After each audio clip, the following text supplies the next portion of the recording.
Committee on Transportation, Infrastructure, Public Safety will come to order. Alyssa, please call the roll. Senators Fitzwater. Here.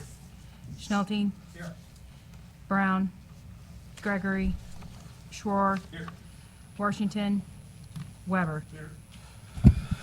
Quorum being established, I move that we go into executive session. Having a second, all those in favor say aye. Aye. Opposed, no. The ayes have it. We are in an executive session. I move that Senate Bill 672 be brought before the committee. I have a second. All those in favor say aye. Aye. Opposed, no. The ayes have it. The bill is before the committee. This bill was presented by Senator Gregory, David Gregory, and enacts the Alexander Whalen Safe Highways Act pertaining to the wrong-way vehicle detection systems. There is a substitute ending in .02C that was emailed to the committee. The substitute modifies the definition of wrong-way vehicle detection system. It modifies the description of which interchanges to prioritize. It requires MoDOT to evaluate the feasibility and effectiveness of other driver and emergency responder notifications. It requires MoDOT to provide education material, and it requires MoDOT to produce a report. Any discussion on the underlying substitute? Seeing none, I move that we adopt the substitute. Do I have a second? Having a second. Any further discussion? All those in favor of adopting the substitute say aye. Aye. Opposed, no. The ayes have it. I now move that we vote Senate Committee substitute for Senate Bill 672 do pass. Do I have a second? Having a second. Any further discussion? Seeing none, let's call the roll. Senators Fitzwater. Aye. Schnelting. Aye. Brown. Gregory. Schroer. Aye. Washington. Weber. By your vote of 4-0, you voted do pass Senate Committee substitute for Senate Bill 672. I now move that Senate Bill 711 be brought before the committee. Having a second, all those in favor say aye. Aye. Opposed, no. The ayes have it. The bill is before the committee. This bill is presented by Senator Nicola, and it allows any color auxiliary lighting to be used on motorcycles. Any discussion on that bill? Seeing none, I move that we vote Senate Bill 711 do pass. Do I have a second? Having a second, any further discussion? Let's call the roll. Senators Fitzwater. Aye. Schnelting. Aye. Brown. Gregory. Schroer. Aye. Washington. Weber.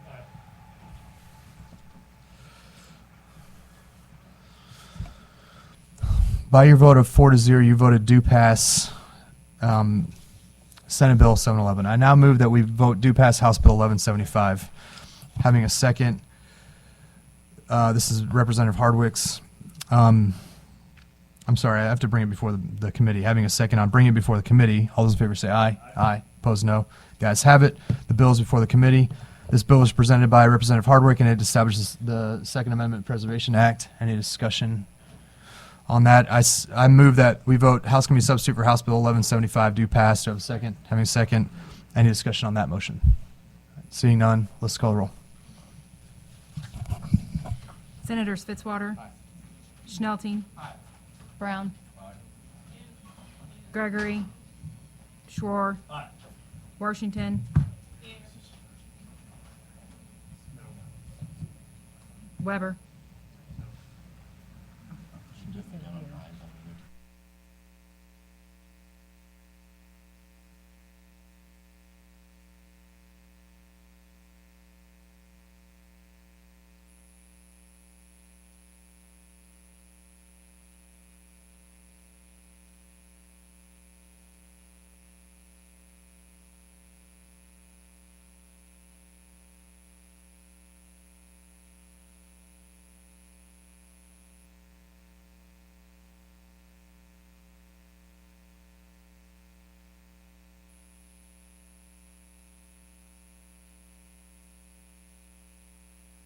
By your vote of 5-2, you voted do pass House Committee substitute for House Bill 1175.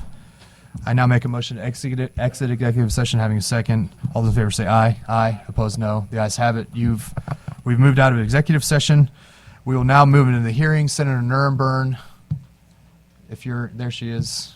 You proceed with when you're ready on Senate Bill 679.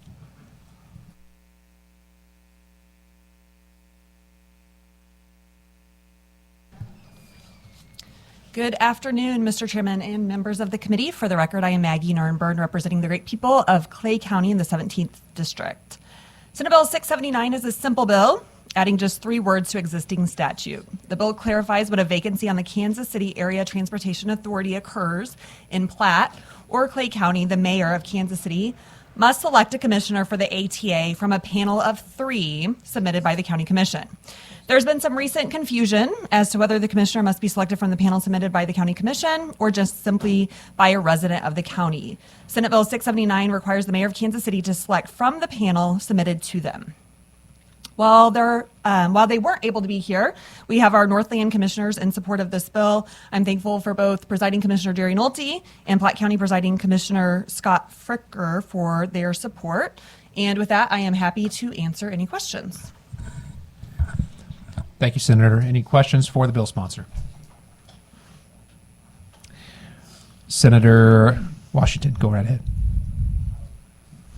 Hi. Hi. Is there a Senator. reason we want to switch the way that the appointments are made? Yeah, so if you look at the bill on page 2, this is just clarifying. In the past, the mayor has always appointed from the panel that the county commission submitted, but since there was said who shall appoint, comma, with the approval of the majority, there was some ambiguity per se, and so the mayor just appointed somebody from the county, but not specifically from the panel that the commissioners put forward, the panel of 3.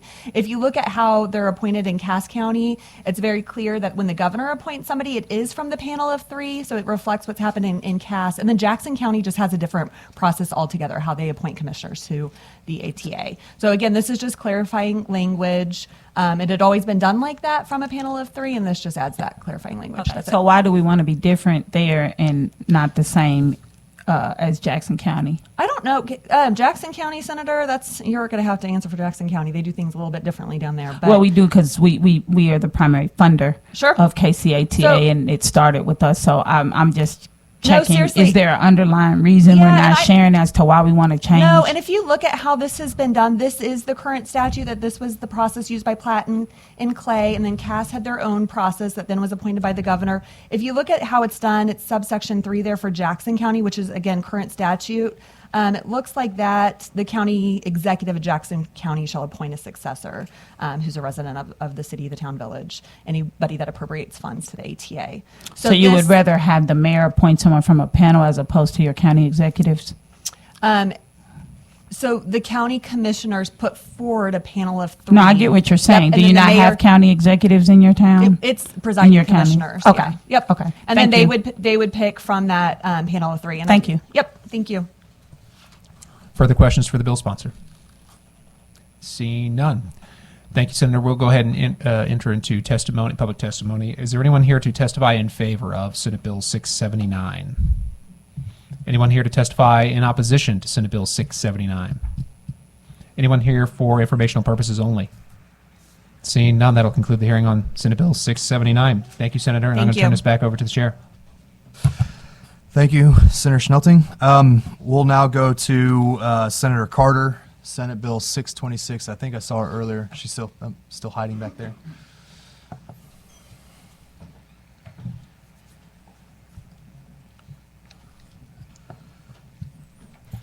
Thank you, Mr. Chairman. Senator Jill Carter, representing the 32nd District.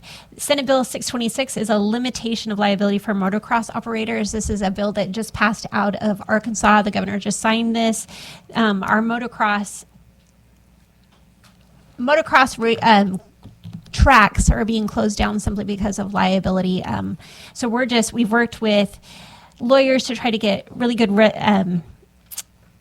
language that meets the requirements to satisfy if there is an injuries based on negligence or safety standards, and I think this satisfies that. As we've worked toward that, this will help keep our motocross tracks open. It's something that my son loves. We have a couple of them in our district, and so I appreciate your time and opportunity in hearing this bill. Thank you, Senator.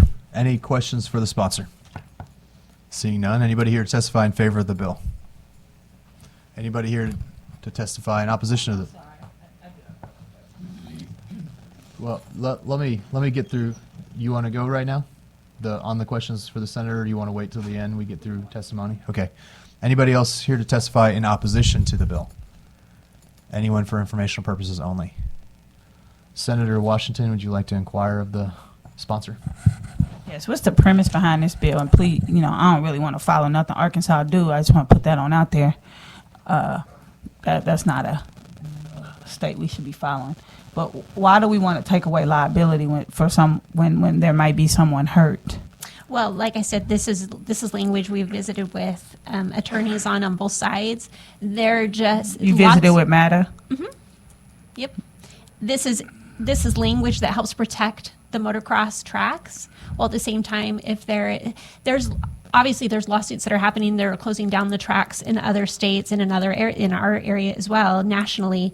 And so what we're trying to do is keep them open, but still not take away liability if there's willful negligence, if there's a limb on the track, if there's a inherent risk to the profession or to the sport. And so that needs to be transparent and set up front. I'd be happy to work with you on this. Before we would do that, I would want some warning signs or something like that would be at the facilities. Like if you go to a baseball game or something of that nature, you know. And I would want some protections. Of course. So like you go to a baseball game, that's why they have the nets now, so that you won't get hit in the face, but not just a blanket liability because they want to be relieved of liability, but they have to do something in order to do that. So I'd be Correct. happy to work with you on that. Yeah, no, and I think it does include some signage and things like that already in the bill. So More than signage. Yep. I want something that's fine. actually physically, affirmatively protecting them instead of just us legislatively doing it. I want to see that these organizations or these entities are actually doing something themselves.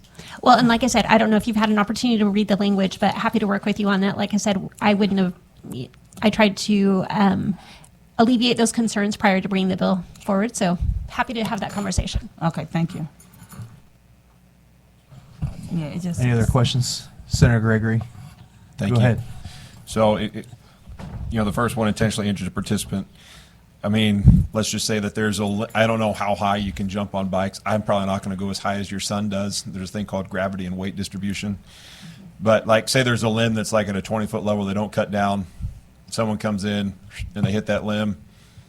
This wouldn't cover that, right? No, I mean, that would be a little bit of negligence on the track that is operator. negligence, yes. Okay. And those standards are set in the language of the bill. All right, thank you. Yeah. Any other questions for the sponsor? Seeing none, any closing remarks, Senator? Thank you. That'll conclude the hearing on Senate Bill 626. We'll now go to Representative Taylor. Is Representative Taylor around? There he is. And we'll go to House Committee Substitute for House Bill 328, and you proceed when you're ready.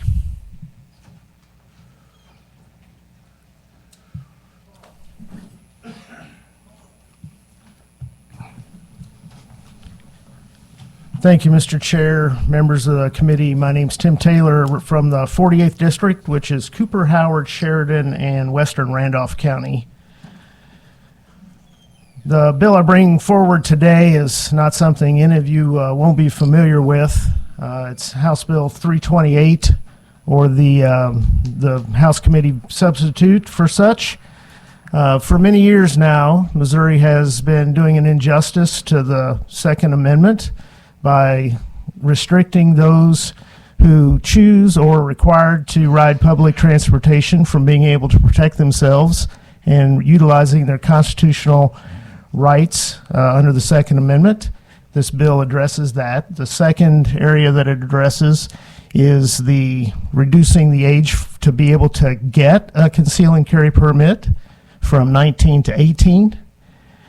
Currently, in September of last year, it might be worth noting that Chicago, or a court in Chicago, struck down Illinois' restrictions on public transportation by conceal and carry permit holders.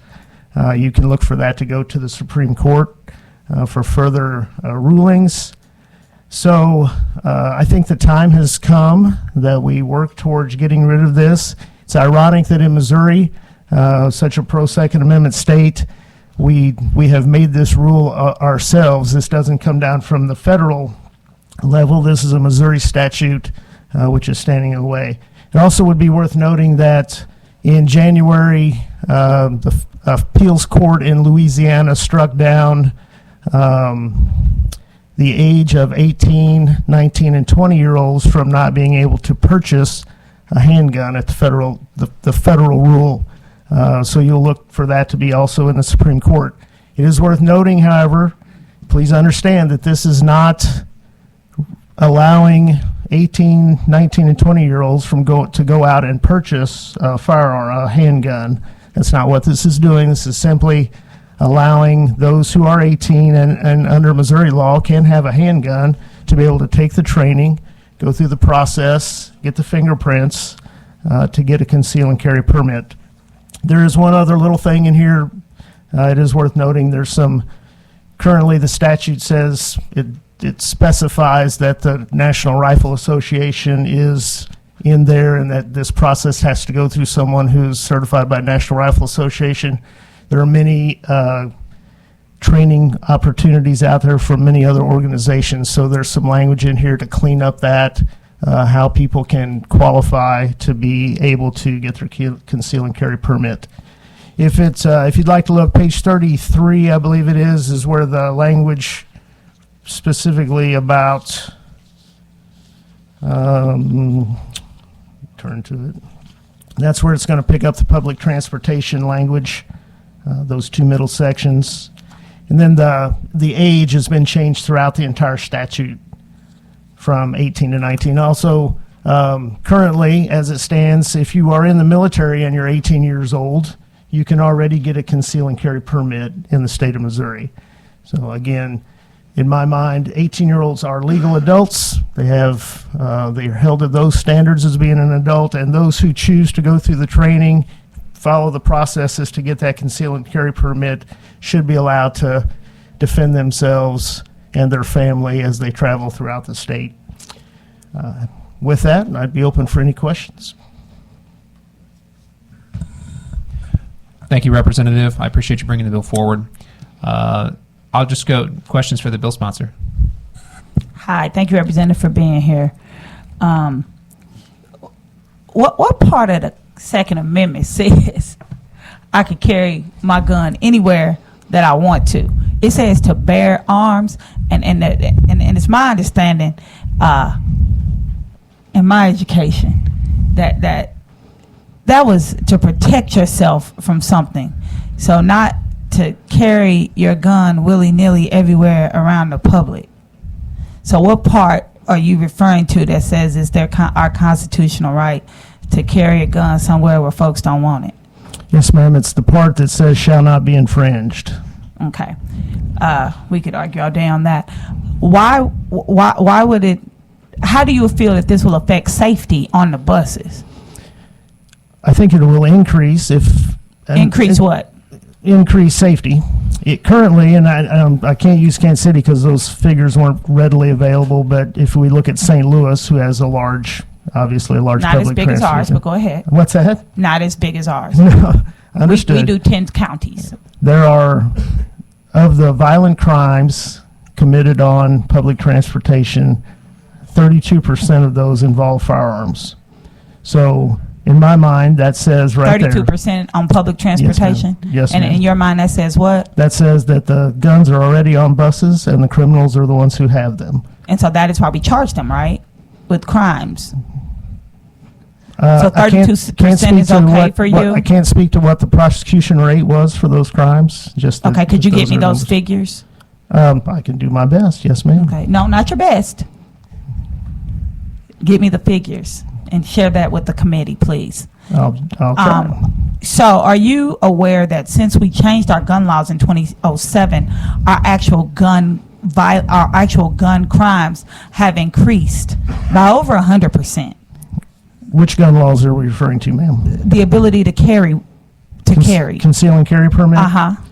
Can you attribute any of that increase in crime specifically to conceal and carry permit holders? Because those people couldn't conceal and carry before. Can you provide that to me, Senator?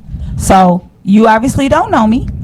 Not my job to provide you with the information. It's your job to sell me on this, or it'll die. Bottom line, it'll die wholeheartedly. The second thing is, where are you from again? Cooper County. Okay, they got buses. No. So why are you bringing this? So you want them to carry the gun on the Oates bus? Absolutely, I would think that Okay, would and be for fine. those who don't know, why don't you tell folks what an Oates bus is? Well, that's senior services bus that takes seniors around to various places. And handicapped people, right? I suppose. You don't know? Well, I'm not ridden on an Oates bus, no ma'am. But this is your bill, and you got to come prepared, because when you come in here, this like court. You got to prove your case. So why would it be okay for folks to carry, let's say, since Oates also carries folks that are mentally declined, you think it would be okay for them to carry a gun on the bus and or the Oates bus and anything ticks them off? If they're not able to pass conceal and carry permit, Let's be real then- honest. We letting everybody have a gun, so that's not even a good defense. The second thing is, why should they be carrying them on a regular bus? See, I live in Kansas City, and I don't know if you know, but we had a big shootout a few years ago at a celebratory event. It was all over the world's news. It was called the Kansas City Chiefs Super Bowl parade. And if we had some better rules, there would not have been guns there for a shootout, because the cops already did not have the authority to say you can't be out here with your gun. But if they had that authority, then we probably wouldn't have lost some lives. So I'm not going to belabor it. Obviously, you know that this is something that myself and my entire community, including every elected person in Jackson County, Missouri, is against. My dollars pay for our buses, and my dollars don't want folks on my bus with my 6-year-old grandson, my 5-year-old grandson, my daughter, the people in my community who will never be able to afford a car and use the buses to go to and from work. I don't want them to be endangered or feared to do their adult daily activities. So thank you for bringing this, but it'll be something that I will fight vehemently against, and I don't even usually get that warning. Thank you. Any other questions for the sponsor?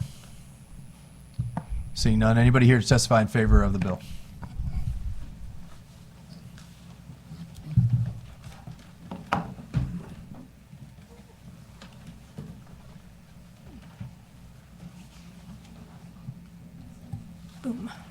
Thank you, Chairman, members of the committee, Susan Myers of the 20th. As someone who helps women learn to conceal carry confidently and safely, there's only been one reason I genuinely care so deeply about this issue since day one for me back in early 21. I still remember feeling the anger intensify within me when I first learned Missouri's public transit carry ban existed. My thoughts immediately went to the women forced to rely on transit who were left unarmed and defenseless their entire day because of it. This is what fuels my dogged advocacy efforts to this day, not for myself, and certainly not to facilitate someone's ability to catch a ball game. No. The female riders who would otherwise be armed continue to be the only reason I show up to support repealing this egregious statute. A 2020 Transit App survey showed 56% of transit riders were female, with 70% of black riders being female. At the recent Gun Rights Rally Day here at the Capitol, Women for Gun Rights had a table in the rotunda. One of our members visited with a large group of minority women from St. Louis. They were very supportive of our work, stating, same as us, they were concerned for their safety. And turns out, they all had their CCW permit, carry daily, and practice regularly at the range.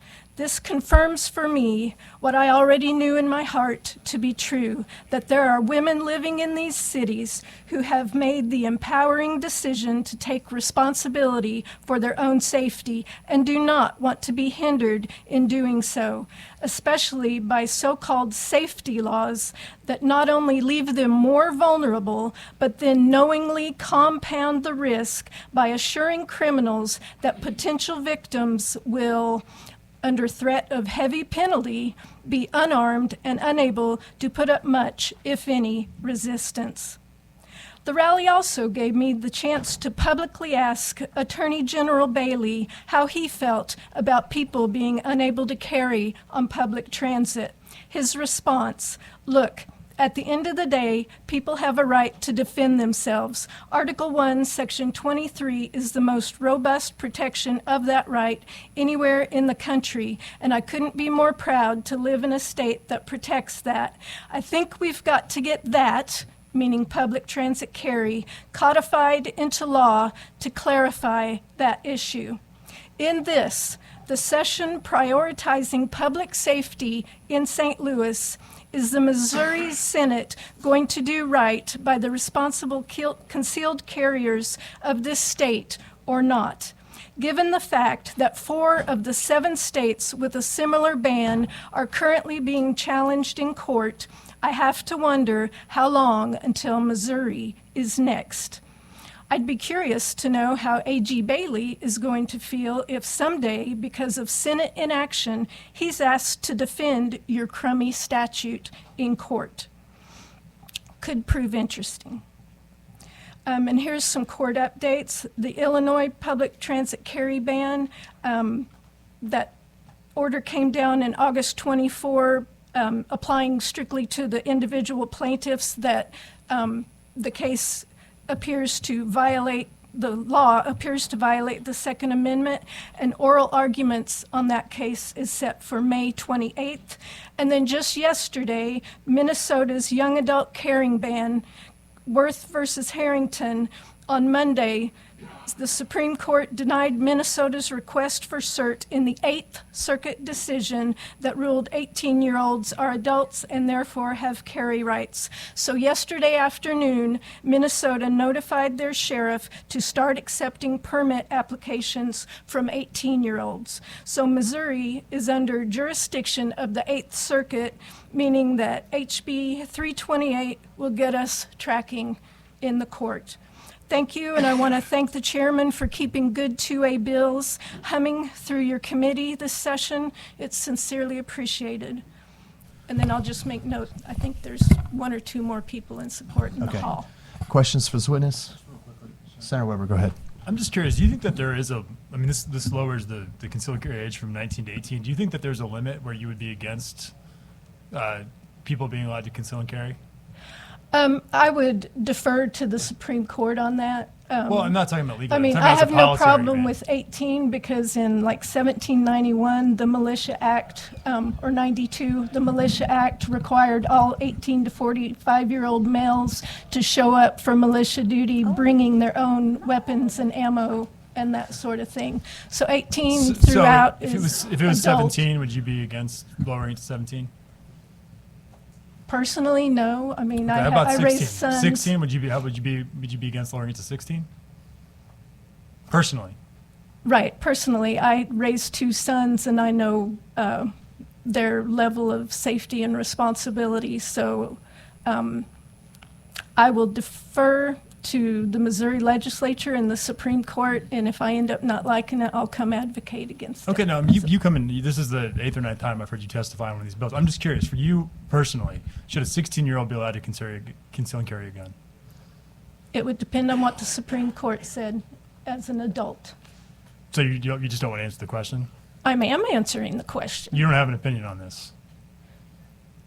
So 17 is okay, Not 18 is for okay, 17 is in okay. law, in statute, I do not have an opinion on this. I would not want to ban any age, Okay, you wouldn't want to Yeah. ban any age from but concealing that and carrying. doesn't mean I want to have Okay, it in but statute. you wouldn't want to ban a 10-year-old from concealing and carrying.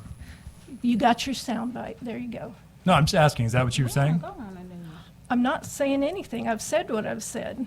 I don't want to put an Say it with your age. chest. I Be don't proud. want to put Be a proud. Say threshold it. Say it. age. Say it loud. Don't be shy. You're say it loud. hilarious.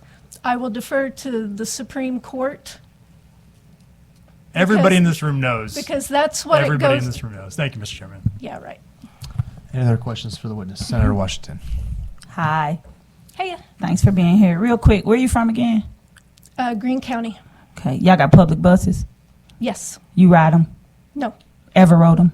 No. And Don't that's know what the I kind of said. people that Not- ride- I'm not we- here for myself. I'm here for the ladies. Okay, so you mentioned the ladies, and that you talked to some African American women, I would presume, from A St. member- Louis. A member of Women for Gun Rights. Okay, did. so it was one woman or several women? Because you made it seem like it was a very group lar- of It them. was a very large group. Did you ask them if they ride the bus? I was not with them. I asked her. So and you, she this asked them. is something, because you said that they told you, so they really didn't tell you, so let's get off Actually, of that. I did not. I said a member of our group spoke with a large group of women. I Okay, did no, not so, but say we I don't know spoke if they're with- bus I wish I riders. would have spoke to him. I was not there Okay, at that do you moment. or do you not know whether those women were bus riders?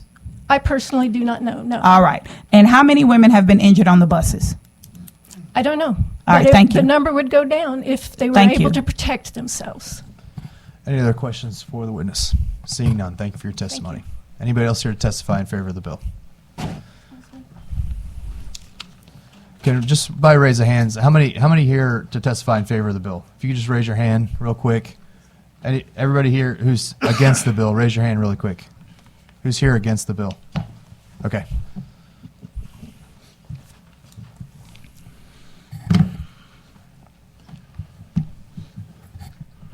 Mr. Chair, members of the committee, Aaron Dorr, on behalf of the members of Missouri Firearms Coalition, we are in full support of this legislation.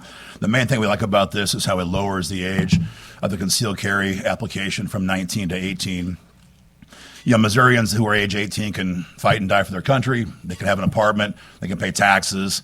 They can do all the things that adults can do for the most part. But we tell them here in Missouri, you cannot carry a firearm with a permit until you're 19.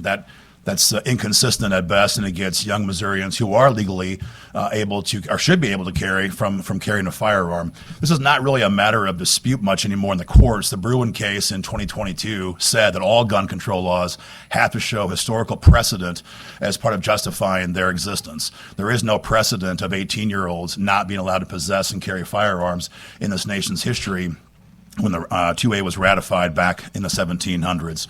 The Third Circuit, the Fifth Circuit, and our own Eighth Circuit have all now struck down various laws in their states that deal with 21-year-old or 19-year-old age limits on when someone can possess a firearm. Specifically here last year, the Eighth Circuit in Minnesota struck down the state's law that said you had to be 21 to get a concealed carry permit. That case was appealed by the AG in Minnesota. They lost that case at a 3-judge panel at the appellate court level. They appealed that, and as you heard just yesterday, SCOTUS denied their application for cert on that case. So we have a lot of states now who are beginning to fix these laws. I know the senator from Kansas City loves other states' laws as justification. Oh, I was confused on that, but well, that was just in good taste. But Iowa, literally on Friday, signed a law that lowered their age as well from 21 down to 18. This bill passed the House. I think it was 106 to 45.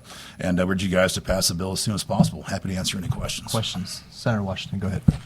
One, I do want to address that. That was disrespectful to myself and my chair, the little cartoon. And I know you thought it was cute, but the reason I stopped asking you questions is because I was told that if you continue to ask somebody a question and they don't seem to understand, then you're making a fool out of yourself. Now, secondly, with respect to the history part, you said if there was some precedent. That's right. So would you be okay with eliminating 18-year-olds if we can prove that the violence that happens with 18-year-olds with guns is so high that we don't need to continue to allow them to have guns?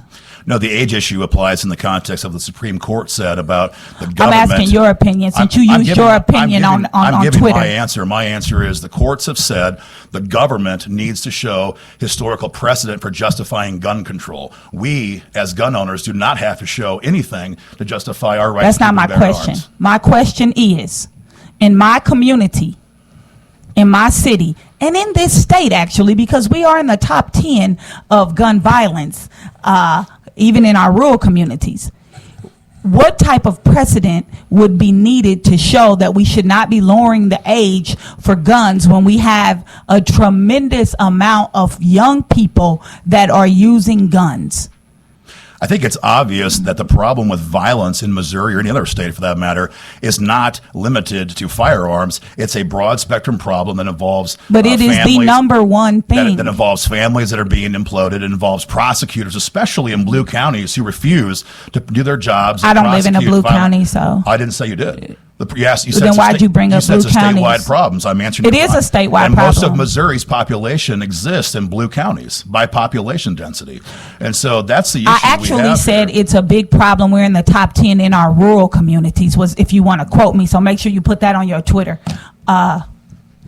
as Do you well. follow our page? I'll make I sure. do not follow Oh, your page. okay. You tagged me in it. Okay. And I think I only want to get personal, but I did want to go on the record to tell you how disrespectful that was and how certain things I probably wasn't even going to argue on the floor. Now you done gave me some. You want to keep me calm. You do. You guys are mentioning things from 1790 and when people could have done that. The Supreme Court said that. I'm talking. Okay. I'm talking. Okay. And when I'm talking, you don't. Okay. But in 1791, my double great grandfather couldn't have a gun or nothing else because he wasn't even considered a human. So don't bring me all that stuff from the back.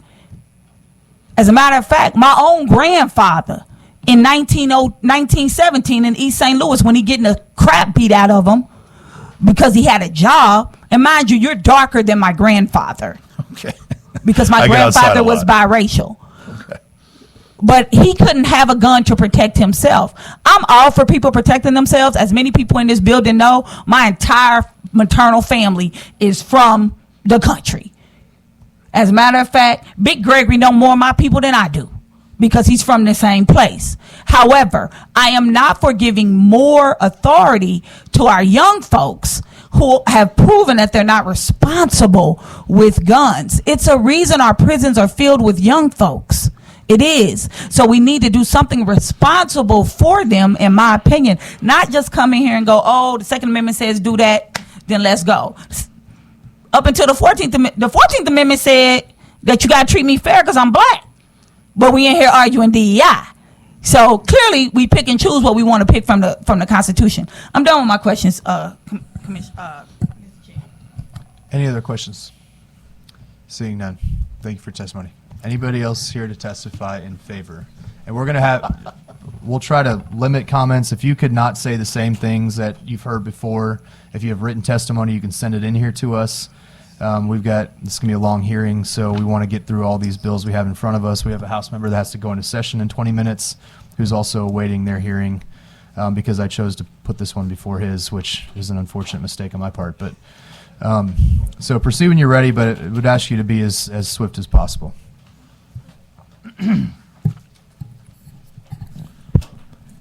Chairman Fitzwater, members of the committee, my name is William Bland and I live in Liberty, Missouri. I am on the board of the Western Missouri Shooters Alliance, and I am here on behalf of the Alliance and myself. I appreciate the opportunity to speak in favor of this bill, which would allow concealed carry permit holders to carry concealed firearms on public transportation. This legislation is rooted in the principles of self-defense, consistency, and constitutional rights, values cherished by the people of Missouri. Current law prevents law-abiding citizens from exercising their Second Amendment rights at any time during the day if their activities include riding on a public conveyance. This is especially dangerous late at night when passengers are waiting to board or after they disembark. Without the ability to defend themselves, they are easy prey for would-be attackers. Public transportation often serves as a lifeline for many Missourians, including vulnerable populations such as seniors, women, and night shift workers. Unfortunately, it can also be a target for criminal activity. By allowing responsible, law-abiding citizens to carry concealed weapons, this bill ensures that individuals have the means to protect themselves in particularly and potentially dangerous situations. Concealed carry permit holders have already demonstrated their responsibility by meeting stringent requirements, including background checks and firearms training. Law enforcement officers are 6 times more likely to commit gun crimes than concealed CCW permit holders. It is reasonable to trust these individuals with their right to self-defense. Riding on public transportation is no exception, and should not remain an arbitrary blind spot in self-defense legislation. Furthermore, this legislation aligns with the Second Amendment protections and creates consistency within Missouri state laws. Permit holders are already allowed to carry in many public places, and extending this right to public transit avoids unnecessary confusion or restrictions for responsible citizens. Finally, this bill is not groundbreaking. Other states have implemented similar measures with success, providing a precedent for how legislation can function effectively. By considering this bill, Missouri is taking a proactive step towards empowering its citizens while safeguarding public spaces. A federal court has ruled that Illinois' ban was unconstitutional. In conclusion, this legislation is not about encouraging violence. It is about upholding the rights of responsible citizens and enhancing personal safety in public areas. I urge the committee to support this bill and ensure that concealed carry permit holders are trusted with their right to self-defense wherever life takes them. Thank you for your time, and I welcome any questions that you may have. Any questions? Senator Washington, go ahead. Real quick, thank you for being here, coming all the way from Liberty. How many people in Liberty ride the bus? I have no idea. How many people got hurt on the bus in Liberty? I don't know. Can you give me an instance where one having a gun to protect themselves on the bus made things better? Or I can't give you a specific instance. so would a gun in Ralph Yarl's hand have helped him after he got shot in the head in Liberty? Excuse me? I didn't. If Ralph Yarl had a gun, would that have made things better when he knocked on the wrong door in Liberty? I don't know who Ralph Yarl is. Okay, Ralph Yarl is a young African young man who knocked on the wrong door in Liberty. That and wasn't Liberty. He goes to Liberty schools, so he's in the Liberty School District. But Ralph is the young man, so you do know who it is. I read about it, yes. Okay, so would him having a gun made things better for him? Or would that have possibly ended in another person's life? That's hypothetical. But you came in here with Can't answer hypotheticals. that. But you came in here with hypotheticals. You said if I had a gun, I'm on the bus, I'm going to be safer. But you don't have the statistics on how many people getting hurt on the bus. I have statistics that show concealed carry permit holders are exceptionally law-abiding. Like the ones who shot up at the Chiefs parade. I don't believe those people were law-abiding. Those were gang members, as I understand Okay, it. stop that, because they weren't gang members. So we're not going to go there. We're not going to do that. Just because you're young, you're black, and you're a boy does not make you a gang member. Secondly, they were legally carrying their guns because, contrary to popular belief, yes, they were, sir, because we don't have a law in Missouri that prevents a minor from carrying a gun. We don't have one. We've been trying to push one, but you all are stopping it. So we don't have that. There's a federal law, but they were legally carrying the guns, and all of them were not minors, and some of them did have a CCW. So they were not charged with unlawful possession of the weapon. They were charged with murder. Thank you. Any other questions? Seeing none. Again, thank you, sir, for your testimony. Again, we're going to have to move this to 1 minute of testimony each. And if you have written testimony, again, we'd ask you just to send it in, to email it to us. You don't have to read all the written testimony. Also, we've had a Senate version of this that was heard, so we don't have to have a lot of the same remarks. Just so you know, we can get through this hearing. And the next person to testify in favor, go ahead and hop up here. But we're going to institute a 1 minute timer to make sure we can get through this hearing. Who do I email it to? Just put all those down right there. We'll put them in the records.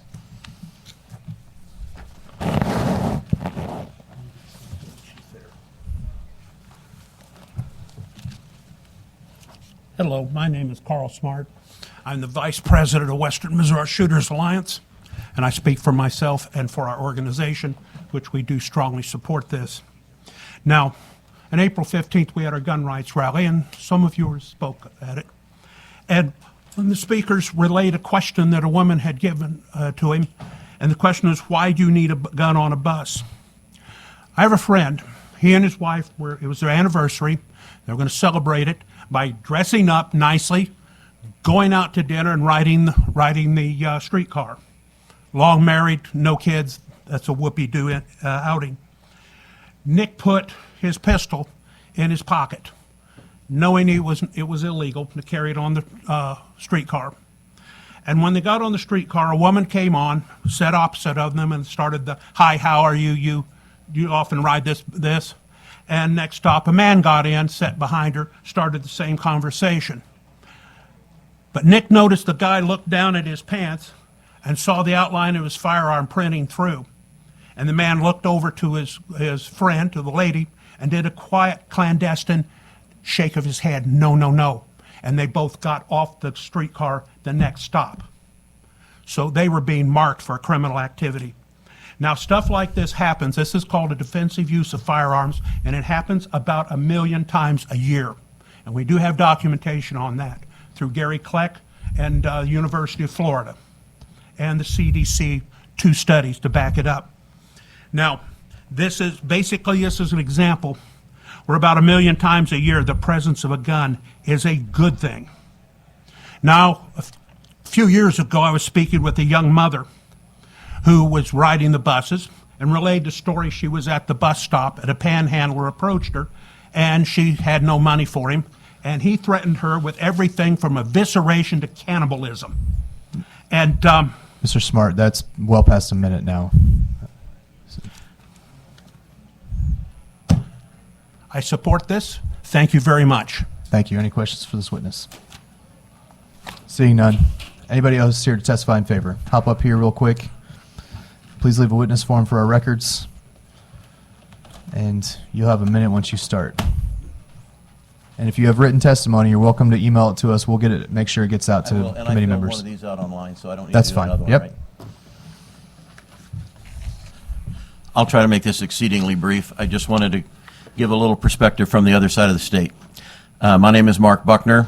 I am a resident of unincorporated Arnold in northern Jefferson County.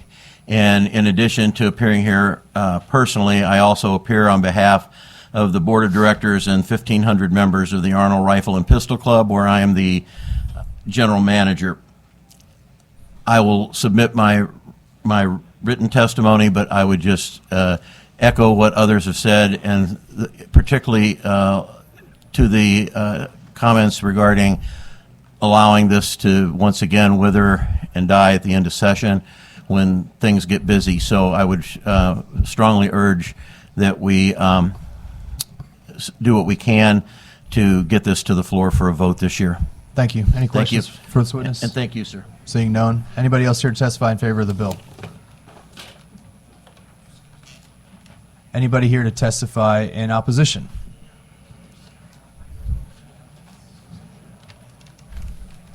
Proceed when you're ready. Thank you, Mr. Chairman, members of the committee. Mike Winter, I represent the Missouri Public Transit Association. We've testified in front of this committee numerous times against similar pieces of legislation, specifically Senate Bill 77 earlier this year. You've heard our talking points. I'm not going to belabor those, but we do want to go on record in opposition to House Bill 328. Thank you. Any questions for this witness? Seeing none. Anybody else here to testify in opposition? Mr. Chairman, members of the committee, Fred Dreiling, registered lobbyist for the Kansas City Area Transportation Authority and also for City Utilities of Springfield. I'm not going to belabor the point. Our riders don't want this. Our operators don't want this. We have the World Cup coming, and there's a unique thing when it's a gun-free zone that's moving down Main Street at 50 miles an hour. For those and many more reasons, we'd like to go on record in opposition. Be happy to answer any questions. Any questions for the witness? Seeing none. Senator Washington, go ahead. Do you know how many people were at that parade where the shooting was for the Chiefs a couple years ago? Hundreds of thousands. I'm not too sure the exact Do you number. expect more or less people for the World Cup? 800,000 people from out of the country are going to be in our area for the World Cup. And these people would not have the opportunity to have a gun if they're from out of our country, right? That is correct. So if we gave everybody the ability to have a gun, which most people in Missouri can now because you don't need to apply anymore, then would that endanger possibly those people? It's a scary situation that we've been considering and thinking a lot about in Kansas City. And could affect us actually having the World Cup after spending hundreds of millions of dollars? That's correct. Thank you. Any other questions? Seeing none. Anybody else here to testify in opposition?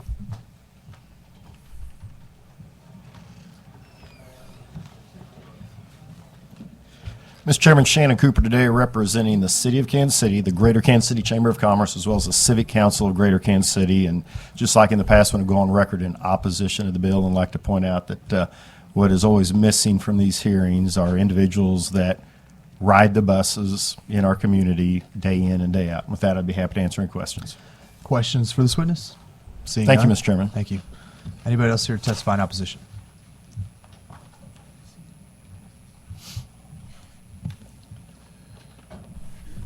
Good afternoon, Mr. Chairman, member of the committee. My name is Jackie Barget, registered lobbyist here on behalf of the City of St. Louis.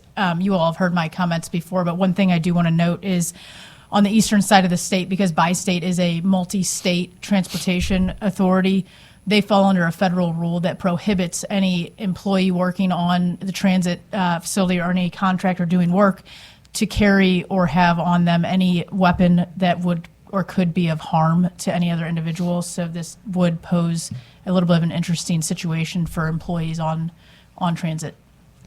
Questions for this witness? Seeing none, thank you for your testimony. Anybody else here to testify in opposition to the bill?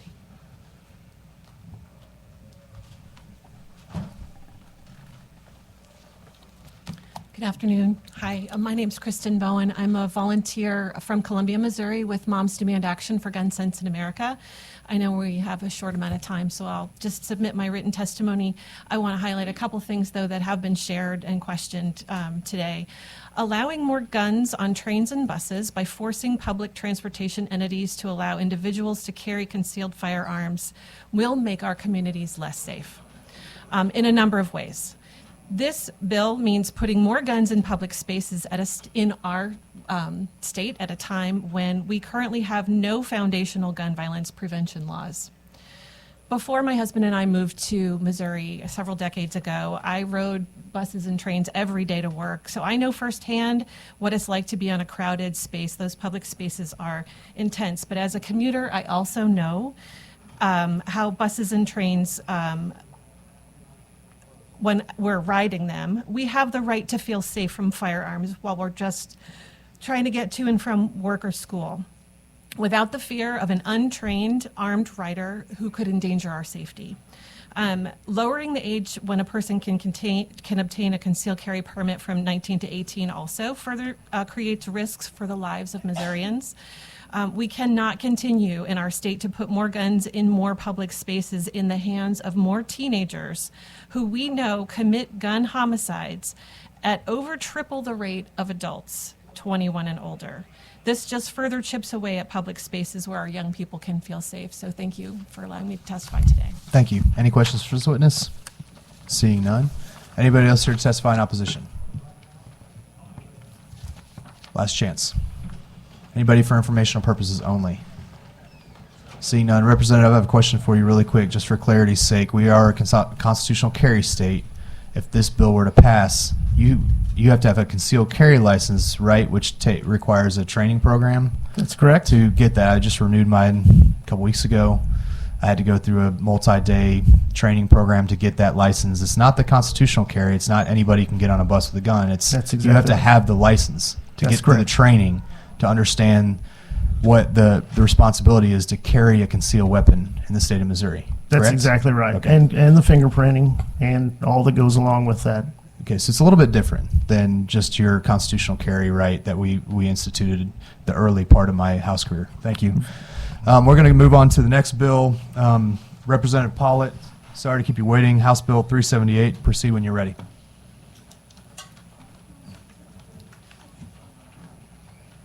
Oh, yeah.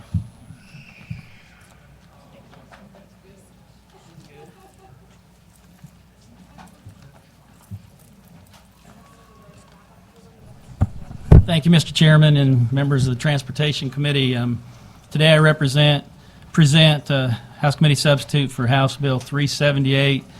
This bill basically started out as a law to deal with the outdated temporary tags that we have running around the state of Missouri. Missouri Automobile Dealers Association estimate there's north of $60 to $80 million in uncollected sales tax, licensing fee, and personal property taxes are not being collected. The Department of Revenue noted in the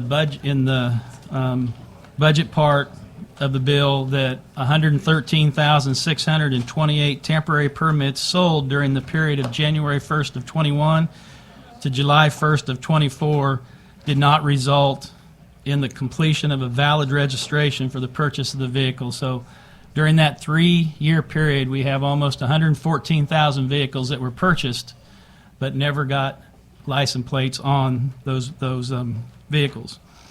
In February 24, in an 8-hour span, the Kansas City Police Department confiscated 63 temporary tags, 23 license plates, and handed out 271 citations, saying this is the #1 complaint they have to their police department on why we allow people in the state of Missouri to drive around with outdated temporary tags.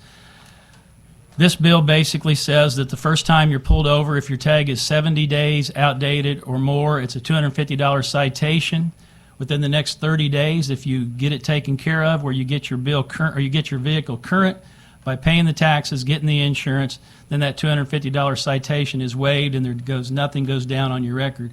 If you don't do that after 30 days and you get pulled over again, this bill says that your car will be impounded until you get right with the law. Now, on the House side, Representative Anderson from Boone County would like to see a second, between first and second, something in between that before you tow the vehicle. And I told him I would be fine with him to work with his Democratic counterparts over here to see if there's something else they would like to have in that, because towing a vehicle's a pretty final thing, especially when folks may have trouble finding the money. But during the House hearing, there were some things added to it, nothing real offensive, but probably the main thing is we added some legislation to deal with inspection of vehicles. We also added trailer dealers to the dealerships that will be involved in paying the sales tax at the point of sale when that comes online in the Department of Revenue. They're telling me now that's probably going to be fall of 26. So we passed that bill 2 years ago, and it looks like it's going to be about 3 years before they get the technology developed where the auto dealers can talk to the Department of Revenue. With that, I take any questions. Thank you, Representative. Any questions for the Representative or Senator Washington? Sorry. Just real quick, and you kind of hit on it a little bit, Representative. Thank you for being here. So the #1 reason that people have the temps is probably because they can't afford the taxes, right? That would be a guess that they think they can't afford the tags. I guess my argument would be maybe they should have thought about that before they purchased the vehicle. Part of the issue, I think, is that people see so many folks driving around with outdated tags, they think they can get away with that because they basically are, right? We're seeing, I saw a vehicle. That's not the case in my community. We already scared of the police, so we drive careful anyway. Most of the constituents that I have, it is because of money. There's no incarceration in this bill, correct? No. Okay, because I don't want us to create like a debtor's prison type of thing because you couldn't afford to pay the taxes. And then we have a bill pending that would incorporate the taxes when you buy the car, right? Yes, ma'am. That's what I just talked about. That I think it's going to be fall of 26, that when you buy the vehicle at the dealership, you will then pay the fees and the licensing and the sales tax when you purchase the vehicle.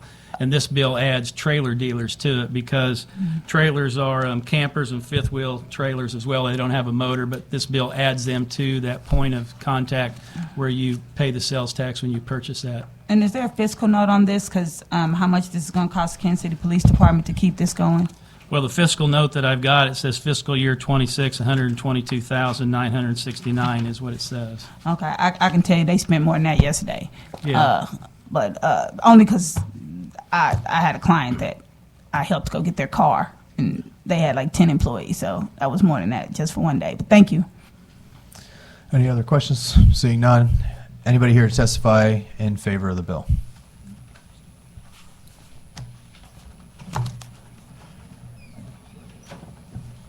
Anybody in opposition? Is somebody coming in favor? Come on, sorry.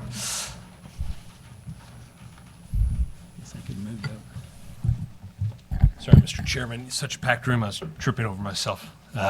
James Harris representing Carvana to go on the record in support of some wording that was added that has been before this committee in both Ben Baker's House Bill 799 and Bob Brownlee's 247, specifically sections 301.190 and 307.380 that make some changes for delivering our vehicles and the ability to perform our own verify the VIN number. Happy to answer any questions. Questions for this witness? Seeing none. Anybody else to testify in favor of the bill? Anybody in opposition? Anybody for informational purposes only? Seeing none. Representative, any closing remarks? No, thanks for hearing it. Yeah, glad to do it. All right, that'll conclude the hearing on House Bill 378. Now go to House Bill 1346. Representative Steinmeyer, is he in the room? Yep. Come on up, pop up, and proceed when you're ready.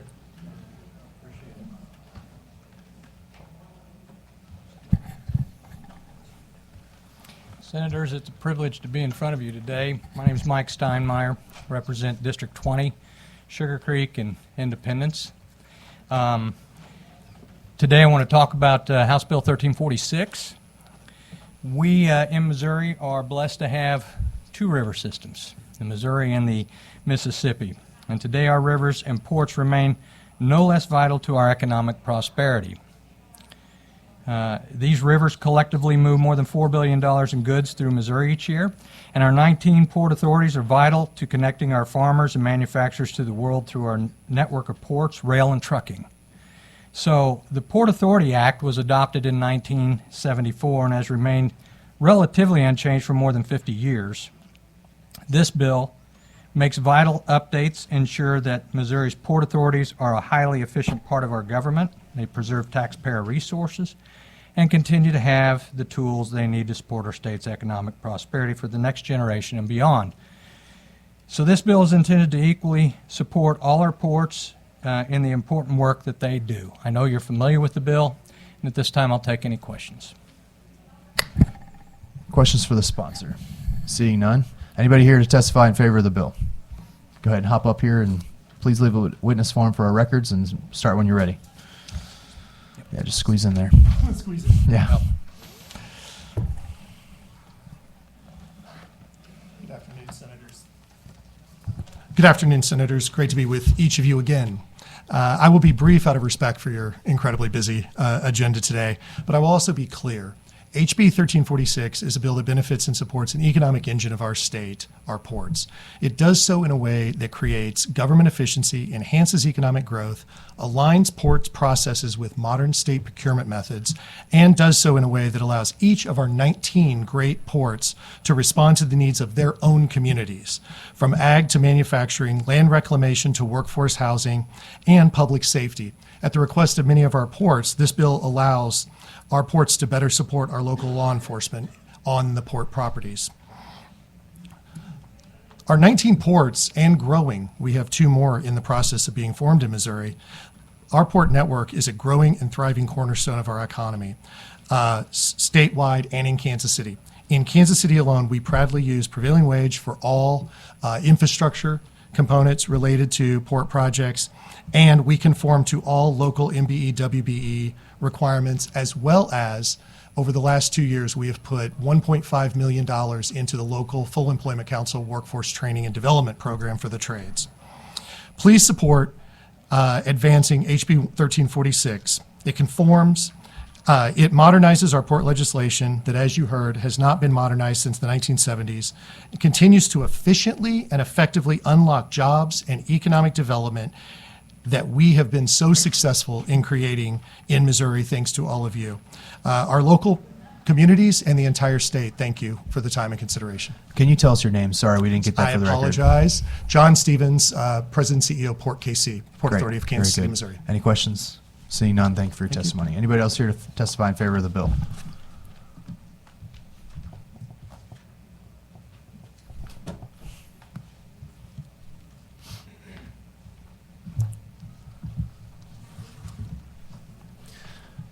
Mr. Chair, members of the committee, I'm Luke Reed here on behalf of the Missouri Chamber of Commerce and Industry here to support House Bill 1346. It is a powerful economic development and public safety tool. So we support this because it will help collaboration across the ports as well. And with that, I'd be happy to take any questions. Questions? Seeing none. Anybody else here to testify in favor of the bill?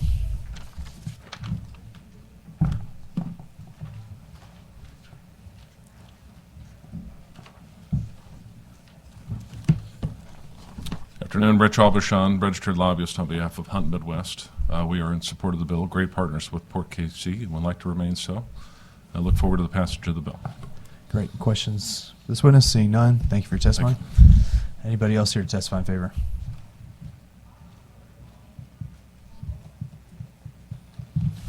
Good afternoon, Mr. Chairman and members of the committee. John Hensley, registered lobbyist for the Missouri Port Authority Association, just going on record in support of the bill. Great. Questions? Seeing none. Thank you.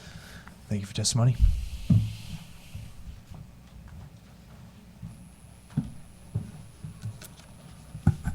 Jeff Davis from BNSF Railway. Railroads travel along rivers. We have a lot of tracks and property in a lot of these port districts. We just want to make sure that we are protected from a tax perspective, and we're working on some language with the sponsor and the supporters to hopefully remedy that. Great. Thank you, Mr. Davis. Questions? Seeing none. Anybody else here to testify in favor of the bill?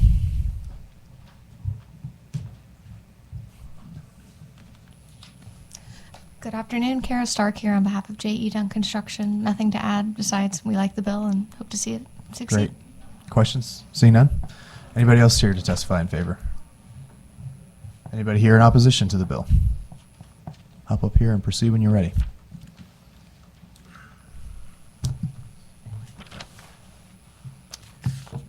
Mr. Chairman, my name is Ralph Oropeza. I am the Executive Officer, Business Manager for the Greater Kansas City Building and Construction Trades Council. I have heard the word, the phrase workforce mentioned a few times in this, and I will tell you that when it comes to the port, we are left out a lot of times. And what does that mean? Well, what it means is that we have the most robust apprenticeship programs in the state and in the nation. And when we do things outside of that realm, it affects our workforce. So we cannot go and continue to have a robust workforce in our communities if we are having contractors come in from out of state that are not vetted and do not pay into our local economy. So I stand in opposition to this. It also undermines control of our taxpayers' dollars and how they are used. It undermines local control over the workforce, like I've mentioned earlier, and the development of our future workforce. It gives the power to an unvetted, unelected entity to have control over what the money goes into. I just ask that we pull that back because we need to be involved in that workforce, and we also need to be representing our taxpayers when we have these projects. Right now, currently in Kansas City, there's a $1 billion project in the riverfront that's underway. A $200 million portion of it was just released. The building trades got absolutely none of that. So that is greatly affecting us. It's an out-of-state contractor with out-of-state workforce, and that's greatly affecting our local economy. Thank you. I'll answer any questions. Questions for this witness? Seeing none, thank you for your testimony. Anybody else here to testify in opposition to the bill?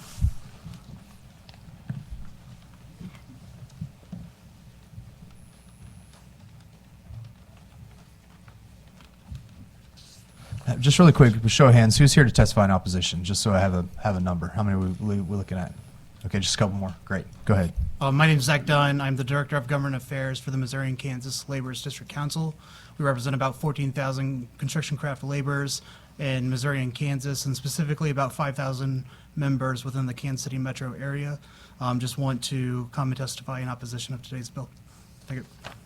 Great. Questions? Seeing none. Further testimony in opposition. Hop up here. Proceed when you're ready. Good afternoon, Chairman, members of the Commission. My name is Dan Moy. I'm with the Economic Development Corporation of Kansas City. I'm here to speak in opposition of this bill. To be very clear, the EDC is in support of 95% of this bill. There is a section 68025, section 27A, that creates a lot of redundancy in our community, that it's unclear the need or the desire for the EDC and its agencies, which are empowered by a lot of the statutes that are created under this subsection for the port authorities. We are bound and follow a lot of regulations and requirements that the city has put in place related to right-sizing economic development incentives, using the appropriate amount, workforce housing, affordable housing, prevailing wage, that would not be subject to this if they went through the Port Authority. And so for those reasons, we think the redundancy actually reduces the power of the taxpayers of Kansas City and would be a race to the bottom in the use of incentives in Kansas City. So happy to answer any questions. I believe all of you received an email from our CEO, Tracy Lewis, who is here with me as well. So I'm happy to answer any questions about that email or that my testimony might have brought. Great. Questions? Senator Gregory, go ahead. I'd just like to ask, and I know I've got the email also. House hearing on the same bill, there was really no opposition. Senate hearing in here just a couple of weeks ago, I think. Time runs together. There was actually no one in opposition. Well, there was one person in opposition for various reasons. What has caused this to rise to the level of opposition now? I'll be frank, awareness. We were not aware of this provision in the bill as it has gone through the process. We just became aware in the last 10 days, and so we're trying to get back up to speed and make our position known. All right, thank you. Questions? Further questions? Seeing none, thank you for your testimony. Anybody else here in opposition?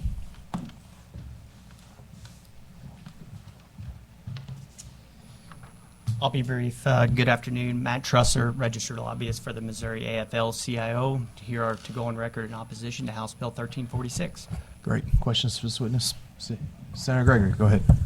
Sorry, kind of the same thing. Why are you in opposition, and what would need to change to get you to a favorable / neutral? Yes, Senator, it's awareness and conversations with the folks behind me. We got a lot of affiliates that this affects, and having those conversations with the building trades folks would help out the situation. Okay, thank you. Look forward to those conversations, hopefully. Further questions? Seeing none.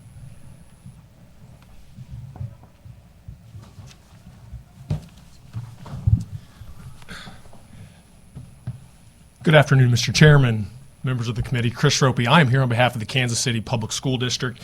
Echoes some of the same concerns that the two previous witnesses suggested about section or subdivision 27 and section 68.025.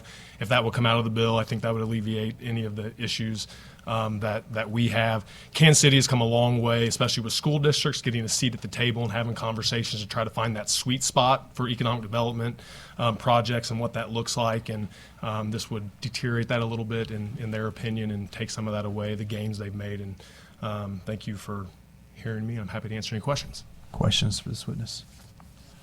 Seeing none. Anybody else to testify in opposition? Last chance. Anybody for information purposes only?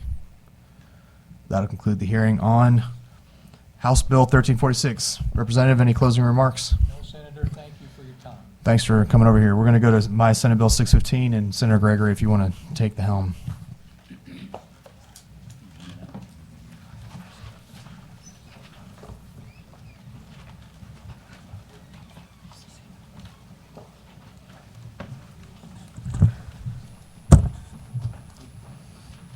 Senator, looks like you're losing all your witnesses, maybe.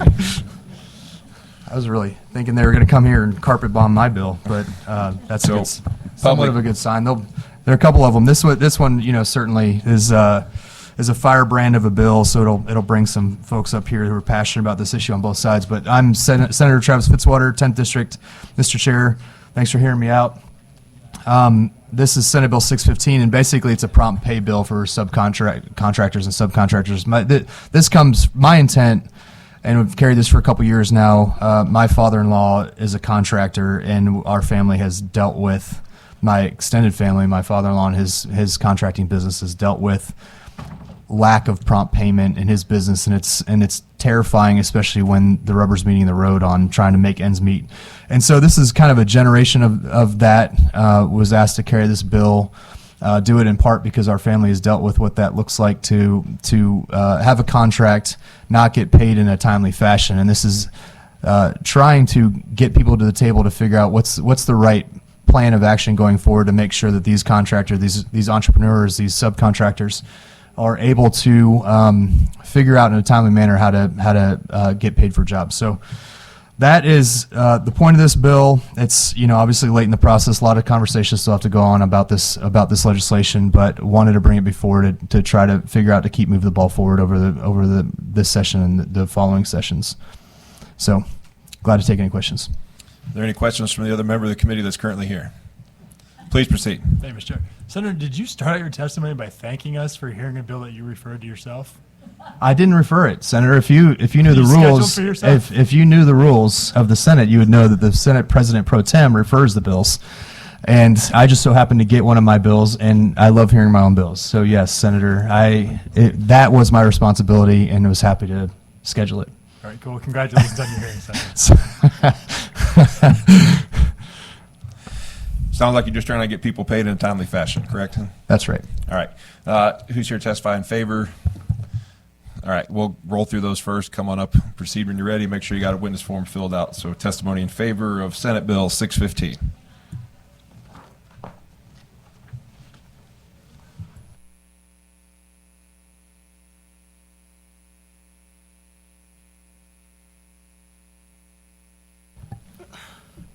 Thank you for hearing us, Commissioner, Senators. I'm Chris Sauer with TJ Weeks Contracting out of St. Louis, Missouri, and we have an office here in Jeff City. We are also members of the American Subcontractor Association and members of AGC. I checked with payroll last week because I wanted to get some of these facts, didn't want to make assumptions.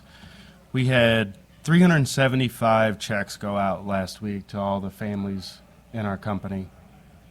Our payroll is about $900,000 a week. So right now our ARs are right between 60 and 90 days. So simple math, if we're 9 weeks out, we're floating $8 million of our own money. This whole process of moving the cash has slowed down with interest rates.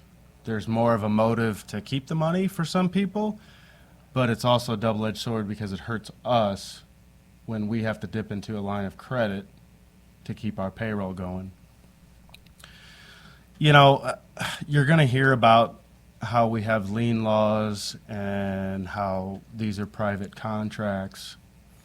Lien laws are fine, but personally, I've had to look at invoices that we're outstanding and weigh the cost of seeking legal counsel, using our resources to chase down that money. And sometimes you're either conceding the entire amount or you're making concessions just to get what you can. And as far as contract clauses, they've become very cookie cutter, so there's not much competition on contract to contract from project to project. This would really help cash flow for a lot of contractors, not big, small, not just big ones, not just small ones. It would greatly help everyone. That's all I have. All right, any questions for the witness? Thank you, sir. Seeing none, next witness in favor of Senate Bill 615.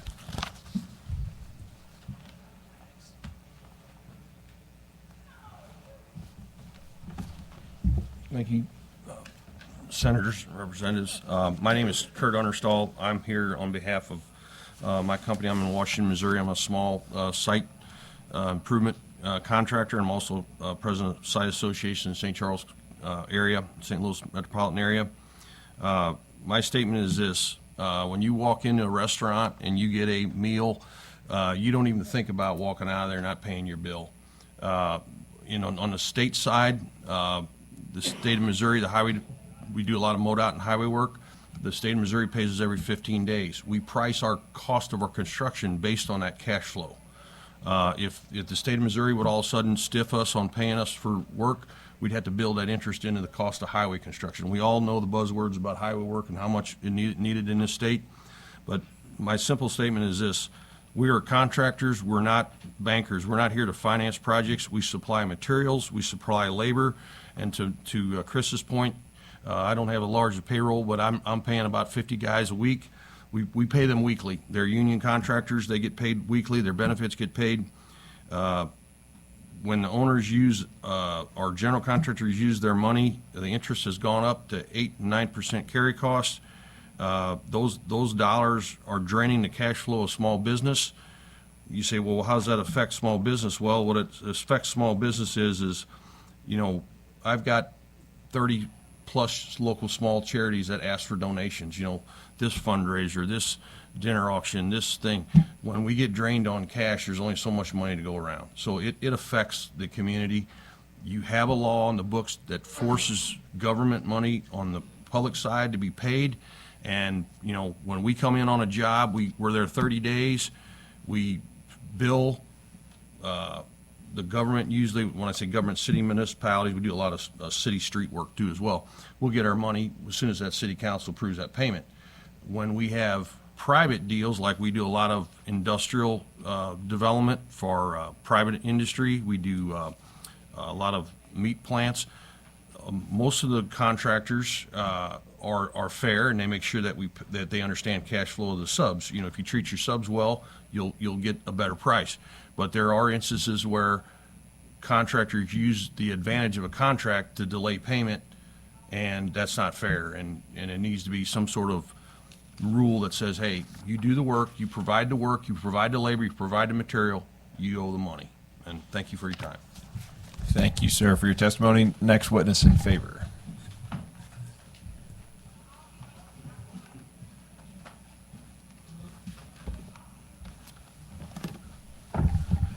Good afternoon. My name's Adam Moore. I'm with the Painting and Decorating Foundation and Wall and Ceiling Contractors Association out of St. Louis. We represent about 100 contractors in the painting and drywall industry. We're here in support of this bill. Just to echo what they've said, and particularly of our 100 members, the majority of them are small businesses, fewer than 20 employees, and they really do not have the resources to deal with payment terms out 60, 90, 120 days. That's just a crushing blow to their cash flow, and the provisions in this Private Prompt Pay Act would go a long way to sort of standardizing what a construction contract looks like and what kind of payment terms contractors can expect. That's all I've got. All right, thank you for your testimony. Thank you so much. Any other witnesses in support?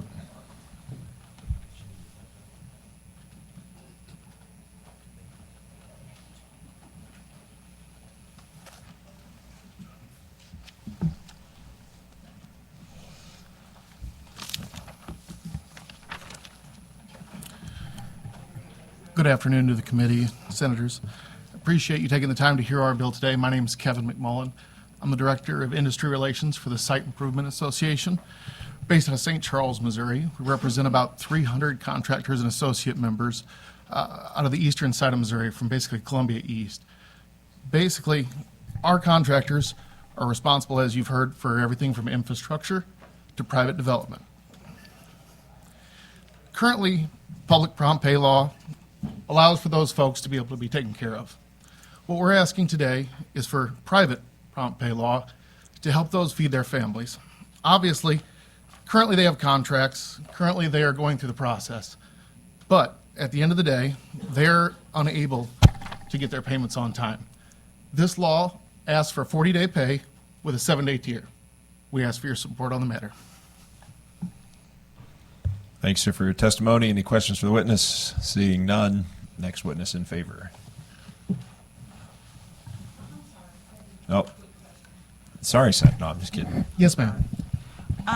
What is there a punt? I'm sorry, I have not read the whole bill, Oh, so I no, apologize. of course. But is there this is a common issue even where I live. So Okay. is there some sort of penalty to the contractor if the sub or the contractor with the sub doesn't get their money in 40 days?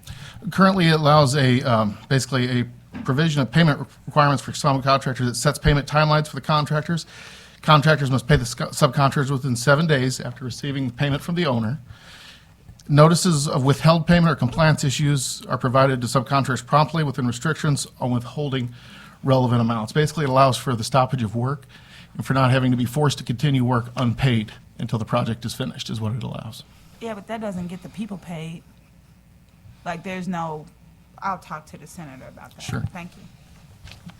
Thank you so much. All right, no further questions. Next witness in favor, please. My name is Zach Dunn. I'm the Director of Government Affairs for the Missouri and Kansas Laborers District Council. We represent about 14,000 members across Missouri and Kansas, and here to testify in support of Senate Bill 615 today. As somebody who's a part of labor, and we kind of think about, to Senator Washington's question about workers getting paid, it's very rare where our members would continue to do work if we weren't being paid by the contractors. So to expect the same standard for subcontractors or other contractors only makes sense. But furthermore than that, making sure that there are prompt payments so that way businesses are able to manage their ledgers. That helps ensure that they're in business, and without our contractors being in business, unfortunately, we wouldn't have the opportunity to perform work. And so for the sanctity of having an opportunity to keep our members busy, working on their infrastructure, working on private development, et cetera, want to weigh in and testify in support of the bill. Thank you. Thank you, sir, for testimony. Any further any questions? Seeing none. Any further witnesses in support of Senate Bill 615? Seeing none. Witnesses in opposition, come up, please fill out a witness form and proceed when you're ready.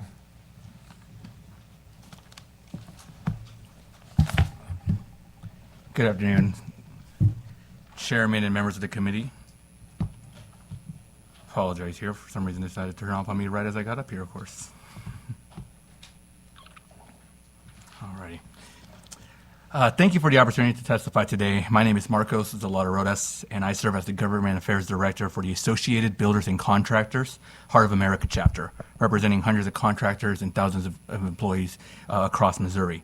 I come before you to respectfully urge this committee to oppose Senate Bill 615. While this Senate bill is extremely well intended and the senator is a great ally for construction and care for subcontractors, and it seeks to ensure prompt payments to subcontractors, it overreaches in a way that threatens the flexibility, viability, and competitiveness of Missouri's construction industry, especially for large-scale and industrial development. This bill places the 40-day payment deadlines on owners and restricts long-established contracting tools such as the extended payment terms, paid-if-paid clauses, and structured withholding provisions. Going back to the industrial sector, it is commonplace for payment terms to extend to 90 or even 120 days, especially when layered with financing approvals or capital stack releases. This bill would also invalidate that model entirely, which could unfortunately lead developers and investors looking to site new logistical hubs, manufacturing hubs, or infrastructure projects to build simply elsewhere. Folks always talk about how we're losing projects and economic and workforce development opportunities to our surrounding states, and we do not want to see that happen to our great state here. Additionally, the bill prohibits parties from negotiating the very terms that help manage project risk, including, again, the pay-to-play clauses, suspension of performance for non-payment, and jurisdiction provisions. These are standards across the nation and used by parties negotiating privately in good faith to allocate risk, manage cash flows, and handle dispute resolution. Missouri could potentially become an outlier and a cautionary tale of construction micromanagement from the government. And that is also very concerning. It bans common contractual tools, especially, more importantly, even when both parties agree to it. The construction industry relies heavily on reputation and relationships, just like any other industry. And if two parties in the private contract are coming together and saying, yep, this is something that we can both agree on, we know each other's reputations, we have a long-standing relationship working together, to invalidate that and invalidate any of those agreements made beforehand is worrisome. Additionally, this bill will require general contractors to pay subcontractors even when the owner hasn't paid them. On large-scale projects with dozens of trades and suppliers, this will create unsustainable financial pressure. Contractors, especially small businesses and mid-sized firms, might be forced to borrow against unpaid invoices. just to comply with the law, or worse, they won't be able to compete on these projects. There was conversations before about the viability and the financial stability that this would support. Unfortunately, if you're a small subcontractor or you're a small general contractor working on a complex project and you have to take out a line of credit to pay for something that hasn't come down the pipeline yet, what increases wages, that might completely that'll disrupt your cash flow. It can disrupt your business. It can make you not want to work or bid for that project if it's too complex or big and not allow you the opportunity to grow. And again, with rising interest and economic instability, it puts just an extra burden on smaller to mid-sized firms who don't have that ability to get that line of credit. In addition, the strict deadlines and formatting requirements in this bill, if an owner fails to issue a precise withholding notice within 15 days, including the naming responsible trades and apportioning blame, they forfeit the right to contest the pay applications. And again, there is a provision if they later find out if there was work that wasn't up to standard. However, if they don't meet the preliminary 15-day notice, they forfeit the right to contest the pay application. And in the real world, the level of documentation, it can be difficult to meet in a fast-moving project. Again, especially for smaller and mid-sized businesses, they might not have the administrative support staff to make that happen, or honest administrative oversights could result in millions of dollars being paid for disputed or deficient work. Contractors and owners alike would be navigating a minefield of legal technicalities that has nothing to do with construction quality or fairness. And the ambiguity and rigidity elevates the risk of litigation, again, especially on fast-paced or large-scale projects where honest mistakes can happen.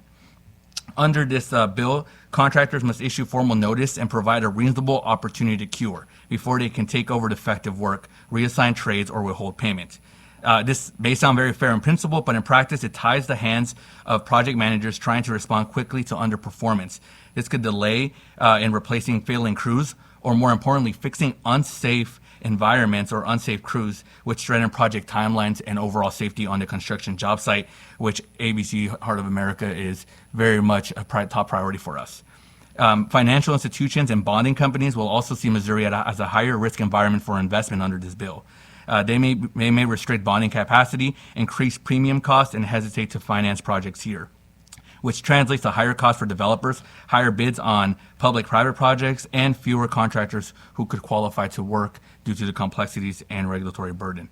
Now, I will say we are in agreement that there are some tools for this already. However, we would actually argue that the lien laws themselves could be slightly reformed to support subcontractors who are being dealt with unfairly by those at a higher tier, such as general contractors or owners. And we deeply look forward to those conversations to reform those lien laws to address this issue. It's just, unfortunately, this bill as it is creates more burden and more obstacles for smaller and mid-sized firms to enter into these complex and industrial projects, and unfortunately could drive industrial and commercial investment elsewhere. And I'm happy to answer any questions. Thank you very much. Thank you for testimony. Questions, please proceed. Real quick, so will you acknowledge that there is a problem with our smaller subcontractors actually getting compensated for the work they do? Yes, Senator, there is an issue, and we are of the stance that there is an issue. We just have possibly a different way to solve it so that there isn't more obstacles. What is that way? Well, lien law reform would be a great first step, but prompt pay and government micromanaging a private contract just seems that it might have more harm than good. So when you say lien law reform, where our smaller contractors and subs can lien the GC exactly, so that they can't get paid from the client until the smaller contractors have been caught up? Correct, sir. So the mechanical liens have a lot of issues with their timelines and such. So we believe by reforming some of those, it allows folks to be able to go after those liens in an easier manner, or find other solutions. Or what about this? Yes, Senator. And this is my last comment. What about just pay them? Well, Senator, we are of the belief that if a contractor or an owner is not paying the subcontractors, they deserve to go out of business. In the free market, but we know that that's not happening, right? Even with your own members, right? I would disagree with that, Senator. Our members when's the last time a large GC went out of business for not paying or for any reason? Well, the larger GCs, I believe, are at that level of scale and profitability and success because they have good relationships and good good reputations. Well, and if they don't, I'm not going to debate people- it, but yeah. that is not the case in Kansas City. I know that there are several small contractors who have not been paid, several subs. I even know 2 that went to prison because when they didn't get paid, they couldn't pay their people and they started skirting the rules. And they are the ones that went out of business, not the GCs that were supposed to pay them the money. But thank you. Absolutely, Senator. We want to find solutions. Just absolutely. Seeing no further questions, thank you for your testimony. Thank you. Next witness in opposition to Senate Bill 615. Please proceed when you're ready.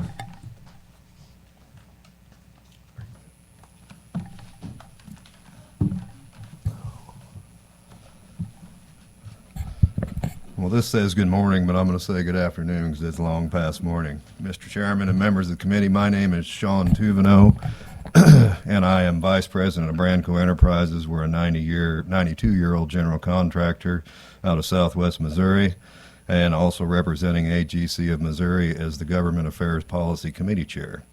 AGC of Missouri has nearly 550 member firms, is the only construction industry association in Missouri that represents commercial building, highway and transportation, and utility infrastructure firms. Our membership includes union and open shop contractors, large and small, general and specialty contractors, subcontractors, urban and rural contractors. The breadth of our membership spans 110 of Missouri's counties. So I've been married to my wife for 33 years, and we disagree quite often until I figure out that she's right. So I have to actually, we agree with Senator Fitzwater most of the time, so we're gonna have to disagree a little bit today. We appreciate his thoughtful leadership and efforts in filing this bill. We always welcome conversations that lead to a healthier construction industry and better for our members. We appreciate the proponents of the bill. We have met with them many times over the years regarding their concerns. We all agree that bad actors should be held accountable, but we must find a way to do so that does not harm those who are operating in good faith. Unfortunately, we must testify in opposition as several of our members have expressed concerns about certain provisions in Senate Bill 615. Much like the membership of AGC of Missouri, my company operates on both sides of construction. I operate as a GC and a subcontractor both.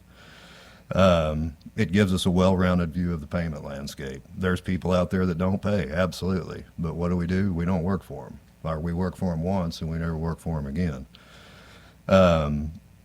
We rarely encounter that because it may not be the same in Kansas City as it is in St. Louis and Springfield, Missouri, but we kind of know who to stay away from in Southwest Missouri. And that's the subs know who to stay away from, and a lot of subs work for or general contractors that they know are slow pay, and they reflect that in their pricing to them.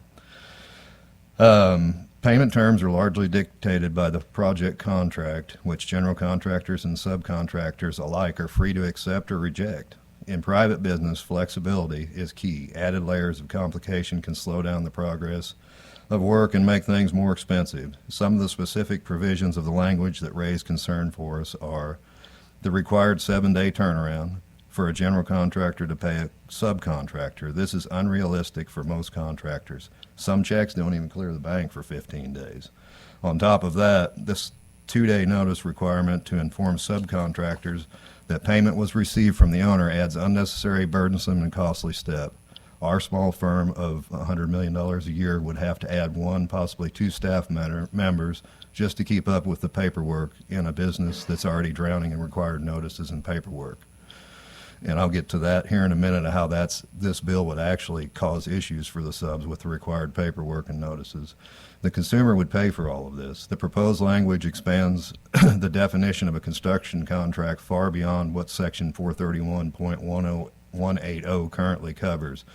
It can unintentionally include contracts only loosely connected with construction, like those involving developers, surveyors, FF&E suppliers, or inventory sellers, creating new burdens for parties not directly involved in improving real property. The bill could allow a contractor or subcontractor to stop work over claimed yet unproven prompt payment dispute, and the owner or contractor wouldn't be able to terminate the contract because of it. This invites unnecessary disruption in the project and fosters a litigious environment. Senate Bill 615 gives the owner only 15 calendar days to review a contractor's invoice and send notice if they plan to withhold payment and why. Missing this deadline means the owner misses the right to dispute or offset any charges. In that short time, the owner, who hires professionals to do their building for them, must identify any defective work, determine if the billing is wrong, figure out which subcontractors are responsible and for how much. Most owners would rely on someone else, such as another trusted contractor or their design team, to help with this task. Most AIA contracts are written with specific time frames for review, and none that I can think of are within 15 days. Under the language, if the owner fails to pay the general contractor for any reason, the general contractor would still be required to fully pay all subcontractors, subcontractors, and suppliers without any way to recover their losses. AGC of Missouri believes most general contractors and subcontractors act in good faith towards those below them in the payment chain. While bad contractors definitely exist, we all know this, they are the exception, not the rule. I think one of the testimonies in support of this bill actually said that. The language before us risks harming responsible contractors to address a minority of bad actors. That's why we're opposed to Senate Bill 615. And mostly in this, it's the time frames. We believe that there's a place for prompt pay in private work. We have it in public, but the private side shouldn't be more stringent than the public side, in our opinion. I'll give you a couple for instances real quick, and then I'll sit down and shut up. So when we sign a contract, we're required, all of our subcontractors are required to have insurance, provide lien waivers, all the stuff for the payments they've received in the past. So by this bill, if we were to allow them to bill, and the owner asks us for this paperwork, which the subs a lot of times are notorious for are being late on their paperwork, and we bend the rules kind of now, this would take away our bending of the rules to get them paid. If we went ahead and billed for them, and the owner said, "Where's your lien waiver for last month's pay?" and they're like, "Oh, well, they didn't send it to us yet," we have a couple days, I think it's 2 days, to send that money back to the owner if we don't pay it to the sub. So the owner sends it to us, the sub didn't do what they were supposed to paperwork wise, which would hold up everybody's future payments. We would have to not pay that sub or send it back. So what that would force me to do is, in order to keep everybody else getting paid for the ones that aren't doing their paperwork, is I would have to just not bill for that sub. So they would not be just 30 or 40 days out, they'd be 60, 90 days out. So there's just a lot of things that general contractors and the unscrupulous general contractors are going to use this to their advantage. They're going to claim whatever they can claim, why they don't have to pay these subs or even bill for them. So actually, I think the time frame and some of the language makes this worse on the subcontractors. And that's all I have. Thanks, sir, for your testimony. Any questions? Seeing none. Thanks, sir. Any further witnesses in opposition? Please proceed when you're ready.